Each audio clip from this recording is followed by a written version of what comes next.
em mais um podcast do CRM Paraíba. Meu nome é Cláudio Orestes e hoje eu estou com a doutora Suênia Timóteo, neuropediatra, que irá abordar o autismo.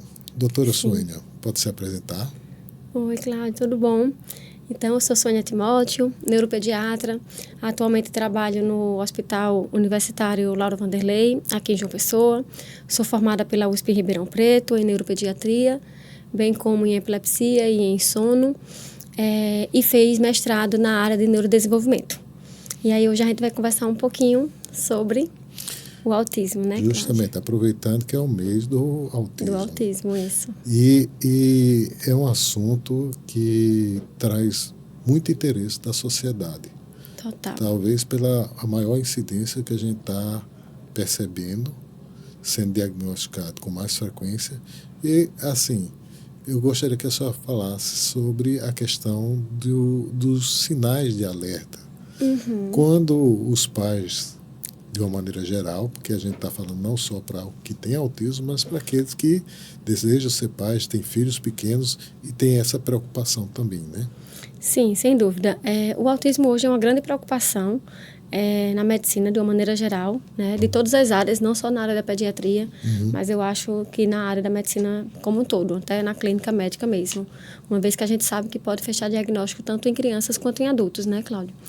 E aí, assim, em relação à parte infantil, é muito importante a gente ficar de olho em todos os sinais do desenvolvimento, né? Os famosos marcos do desenvolvimento é o ponto de partida em que devemos ficar em alerta sobre quando se preocupar com aquela criança. Seja de um atraso da linguagem, seja de um atraso motor, seja de um atraso social. A gente costuma dizer que o autismo ele dá sinais super precoces, até mesmo antes de 1 ano, na maioria das vezes. Lógico que também existem os autismos regressivos, em que a criança vem com desenvolvimento adequado e ali, por volta dos 2 anos, 2 anos e meio, 3 no máximo, ela tende a ter essa regressão, né? Podendo acontecer regressão até antes também. Mas, em geral, acontece em média dos 2 anos. Tem uma frase que diz, quem não sabe o que procura não reconhece quando encontra. Exato. E aí acontece muitas vezes das pessoas não conseguirem identificar e muitas vezes também elas tentam justificar alguns comportamentos. Quando eu era criança ou com o meu outro filho e por aí vai, né? Isso. Ainda mais são as lendas, né? Que existia, as frases antigas, até do ponto de vista médico mesmo, que a gente escutava, não, espera o tempo da criança, né? Ela vai falar, porque minha sobrinha, eu falei tarde, minha sobrinha, meu tio, meu avô, falou aos 5 anos. E tem até um comentário disso. Se até 3 anos falar, dê água de chocalho, né? Água de chocalho que resolve tudo, né? Poderia ser assim, né? Seria fácil, né? Seria fácil. Mas, infelizmente, não é. E aí a gente precisa realmente ficar de olho nos marcos sutis. Porque o autismo, de forma precoce, os sinais precoces são os sinais que a gente observa em crianças com menos de 1 ano e 6 meses. Então, o que é que a gente pode observar de maneira ampla nessas crianças com menos de 1 ano, 1 ano e 6 meses, já que, teoricamente, a gente não tem aquela linguagem ampla, né? A gente tem aquela fala especificamente de modo amplo. Então, as pessoas ficam muito na dúvida sobre esses sinais precoces. E aí, a linguagem é muito mais do que só a fala, né? A parte verbalizada. A comunicação também, não verbal. Exatamente. A gente precisa se preocupar mais com a comunicação não verbal. Porque acontece, inclusive, de ter casos de autistas que não tem nenhum atraso na fala. E sim, mas tem atraso na parte não verbal. Então, a gente precisa ficar de olho se aquela criança está conseguindo bater palmas no período certo, se ela está conseguindo apontar no período certo, se ela consegue observar, fazer já o contato visual. Esse contato visual, por volta de 2 meses, já começa a existir, né? Pelo menos da criança com a mãe, se ele consegue reconhecer e perceber, mesmo que seja só no olhar, o pai, a mãe, as pessoas mais próximas, aquele sorriso social, o famoso sorriso social, que a gente espera que exista, aquele sorrisinho de lado, de bebezinho recém-nascido, mas à medida que ele vai desenvolvendo ali por volta dos 3 meses, a gente já vê uma espontaneidade maior, uma troca maior desse sorriso. Uma interação maior. E aí é esses sinais sutis que a gente precisa observar, identificar. Uma criança com 6 meses, a gente espera que ela tenha não só esse visual, não só esse sorriso, como também já seja capaz de identificar a si mesmo pelo nome, né? Então, e por que ela responda a determinados chamados. Isso, determinados chamados, estímulos sonoros, tá? E a gente precisa estar em alerta em tudo. As pessoas falam muito sobre esses marcos já hoje em dia sociais e de linguagem, né, da parte gestual, visual, mas a gente também precisa ficar em alerta sobre os marcos motores, uma vez que é muito comum ter quadros de hipotonia, que é como... Associados. Exatamente, que aí ocasiona atrasos motores sutis. Então, aquela criança que até consegue sentar no tempo certo, ou no máximo, né?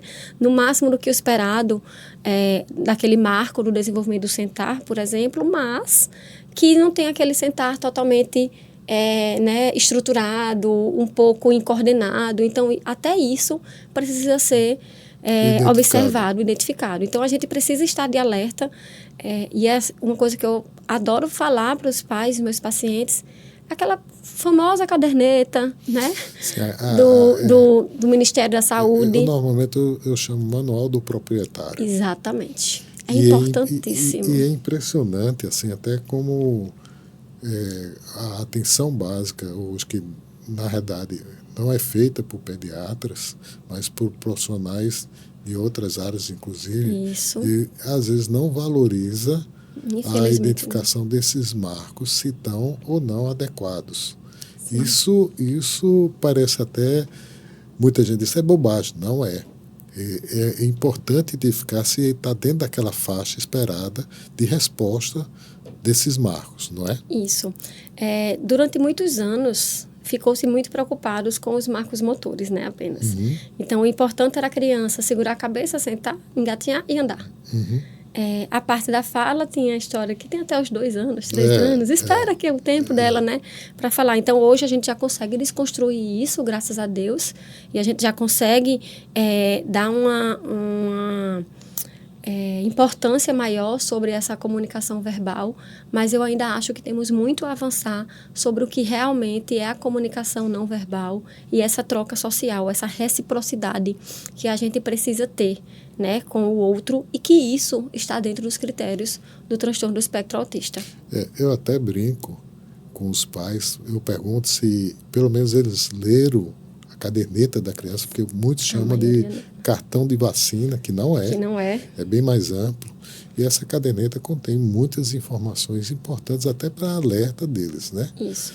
Mas eu até brinco dizendo assim, olha, devia ter uma prova para que todos vocês tivessem um tempo para ler. São 66 páginas e dá para ler uma página por dia e as letras são grandes e tem desenhos. Então, vocês vão fazer uma prova ao fim de 60 dias e, se não passar, devolve a criança. Tá aí. Aproveita fazer a prova na puericultura, né, com o pediatra. Exato, é uma boa ideia, né?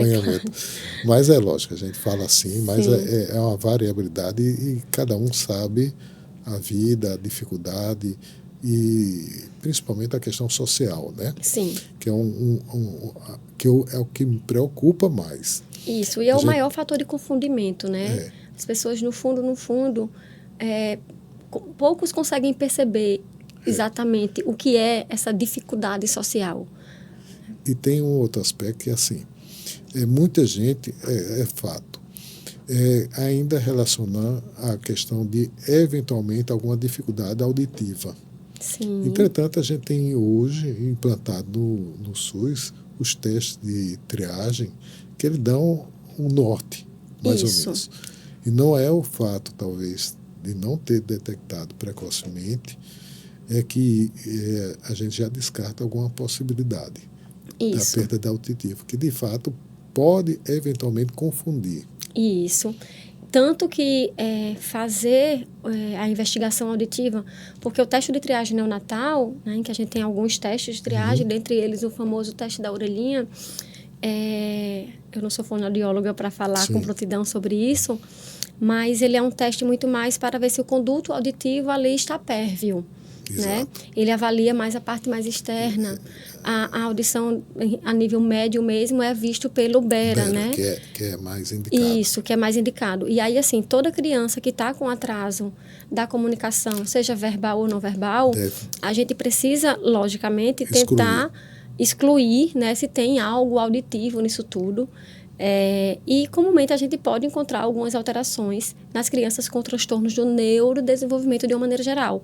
Alguns atrasos de algumas ondas que existem. E não é um fato isolado. Isso não é um fato isolado, mas isso também não é um critério diagnóstico. A gente encontra isso porque, como são exames que a gente solicita com frequência, a gente pode encontrar isso, mas ele não é critério diagnóstico, né? Os critérios diagnósticos são apenas clínicos e é importante investigar essa parte auditiva porque muitas vezes existe perda auditiva mesmo. Então, aquela criança tem um atraso na fala e até na resposta, né, de se direcionar para aquilo, porque realmente tem uma perda auditiva e não é tão incomum a gente acabar encontrando perdas auditivas, assim, circunstanciais, que realmente justifiquem, tá? E aí, assim, o que também não quer dizer que aquela criança que tem uma perda auditiva não vai ter o autismo, né? Você pode ter as duas coisas juntas também. Infelizmente, pode acontecer de caminhar juntos. Então, a gente precisa ver quando é indicado, então, que toda criança em suspeita, né, de autismo precisa fazer o BERA, não, nem toda. Aquela que a gente percebe que tem uma dificuldade de localizações, de perceber quando é muitos bebezinhos, por exemplo, antes de 1 ano, que a gente consegue perceber que ele não consegue direcionar até para sons de chocalho, por exemplo, lateralmente. Então, a gente precisa, sim, né, encaminhar para um especialista em audição, um otorrinolaringologista, especialista em audição, fazer a investigação com um fonoaudiólogo também especialista em audição, para, com os testes adequados, a gente ver se existe perda auditiva. E aí, em relação aos critérios diagnósticos do TEA, precisa ter os outros critérios presentes, né? E quais seriam esses critérios, outros? Então, os critérios diagnósticos do TEA, eles se baseiam na parte da dificuldade, né? Comunicação, atraso de linguagem, a falta de reciprocidade, de socialização, bem como os comportamentos repetitivos, né? Ou uma fala, ou uma linguagem repetitiva, uma fixação, algo rotineiro, um brincar, né, pouco simbólico, também rotineiro, né, fixado, de certa forma. Algumas alterações sensoriais também podem estar dentro dos critérios, mas precisa ter uma quantidade mínima desses critérios, tá? E aí a gente só vai fechar aquele diagnóstico do autismo quando existe essa quantidade mínima. Se tiver apenas 2 critérios, por exemplo, não é o suficiente para fechar diagnóstico. Você pode, é o que eu costumo dizer assim, bateu na porta, mas não foi ainda. Então, né? se utiliza habitualmente um score. É como se fosse um score, né? Não existe um score oficial, digamos assim, mas é como se fosse um score, tá? Então, existe hoje em dia, na verdade, algumas escalas de triagem e algumas pessoas até confundem muito essas escalas de triagem, porque na escala tal pontuou que fosse, mas aquela escala é de triagem. Não né? É de diagnóstico. Não é de diagnóstico. Na verdade, nenhuma escala é de diagnóstico. Todas as escalas que existem, até a mais específica de todas, né? Existe as menos específicas e a mais específica de todas, são de triagem. Algumas com mais especificidade, outras com menos. E aí é importante a aplicação delas, sem sombra de dúvidas, para tirar algumas dúvidas da gente, para ver quando tem um fator de risco que devo encaminhar para o especialista e esse especialista investigar se de fato existe alguma coisa, ou até para... Tem alguns viés familiares ou... Isso, porque são escalas que são interrogatórios, né, com os pais, com a família. E a depender do quão aquela família está negando ou supervalorizando, pode ser que pontue ou que não pontue, tá? Então, inclusive, é comum o pai ter uma pontuação e com a mãe ter a outra. Diferentes. Isso. Então, a gente precisa realmente ter muito discernimento na hora de separar isso daí. Digamos assim, eu suspeito que meu filho é autista. Qual o profissional, a princípio, que eu devo procurar, além do pediatra? Olha, além do pediatra, para mim, é o neuropediatra. tá? Eu acho que o neuropediatra consegue fazer uma visão ampla sobre tudo. A gente sabe que o autismo também é uma área em comum com a psiquiatria infantil, tá? Mas eu acho que não tem como ficar sem a avaliação neuropediátrica, uma vez que pode ter outras coisas associadas, síndromes genéticas, Que pode passar despercebido. que podem passar despercebido, porque o psiquiatra ele vai se focar mais nessa parte comportamental, né, dos critérios do DMS-5, basicamente, e a avaliação neurológica da parte motora, dos reflexos, né, motores, no exame neurológico em si, o perímetro cefálico, enfim, essas coisas que podem fazer com que a gente investigue causas genéticas de maneira mais direcionada e até fazer investigação de exames complementares que podem estar ali, né? O autismo ele pode estar dentro de uma síndrome, né? Ele pode não necessariamente estar isolado, né? Ser multifatorial, como a gente costuma falar, ele pode ter um motivo. E essa etiologia, eu acredito que por isso é imprescindível. Depois que a gente fecha como multifatorial, o psiquiatra poderia, né, facilmente fazer acompanhamento. Isso. Agora, é uma questão assim que eu observo, uma vez que fez o diagnóstico, os pais muito ansiosos, né? E algumas situações difíceis, essa parte de apoio familiar é importante, né? Importantíssimo. Até porque para a gente fazer o tratamento